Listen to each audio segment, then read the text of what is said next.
Hello friends, જેમ બે good morning, જય માતાજી. આજે છે સવારનો બ્લોગ. ભૂખ લાગી ગઈ છે સવારે, તો આપણે નાસ્તામાં ગરમા ગરમ ભાખરી બનાવીશું. લગભગ બધાના ઘરે બનતી હોય, ના બનતી હોય તો કોઈક વાર ટ્રાય કરજો, મસ્ત લાગે છે.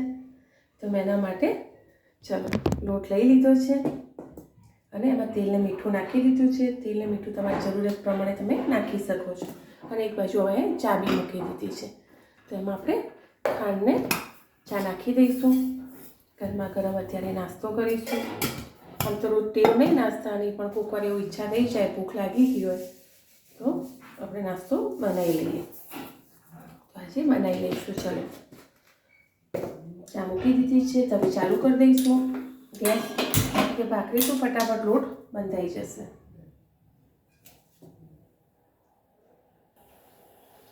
ભાખરીનો લોટ બંધાઈ ગયો છે. એક હું મારા માટે કરીશ ને એક ગાય કૂતરા માટે કરીશ, એટલે એટલો આપણો માપનો લોટ બંધાઈ ગયો છે. 2 ભાખરી જેટલો લોટ બાંધ્યો છે. વેસ્ટ ના થવું જોઈએ. ગરમા ગરમ ઈચ્છા થાય તો કરીને ખાઈ લેવાનું, બાકી એવું નહીં કરવાનું કે ઘણો બધો લોટ બાંધીને પછી એક સાઈડ મૂકી દો તમે. પાછી આપણે 2 ભાખરીનો લોટ ચલો વણી લઈશું અને કડક ક્રિસ્પી ભાખરી શેકી લઈશું. સોરી,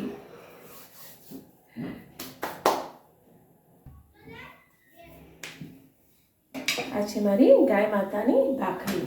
ગાય માતા ખાય કે કૂતરું ખાય, કોઈ ખબર નહીં કોણ ખાય અત્યારે તો, કાં તો બે વેચીને બી ખાય.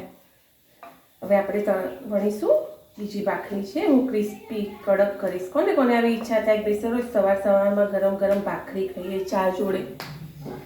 મને કોઈક વાર મહિને એકવાર નાસ્તો કરવાની જ ઈચ્છા થાય. મને ટેવ નહીં નાસ્તો કરવાની, એ લગભગ હું એટલી ચા જ પીતી હોઉં, પણ આજે ઈચ્છા થઈ ગઈ ખુશીમાં, કારણ કે મારા ઘેર આવવાના ને જાત્રા કરીને. એટલે હા, આપણે કુંભ મેળાની કાલે વાત કરી હતી ને, ત્યાં સ્નાયુ શા માટે પબ્લિકે શું મનમાં વિચારી લીધું હતું કે અમુક જગ્યાએ સ્નાન કરવું.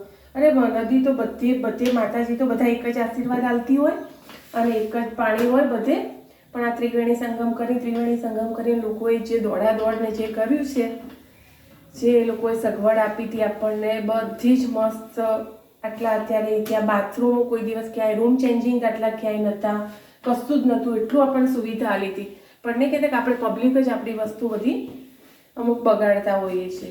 કેવા ક્યાંના બાવા આપણને ક્યારે જોવા મળે, ક્યાંય આપણે વિચાર્યું ના હોય કે ભાઈ આ અખાડાના બાવા કે આ મહારાજ કે આપણને દર્શન થશે. એવા બધાના ત્યાં દર્શન થાય લોકોને જે નસીબદાર હોય. ના વખતે તો કેટલી પબ્લિક આપણી નસીબદાર હતી કે બધા દર્શન કરી આવ્યા છે.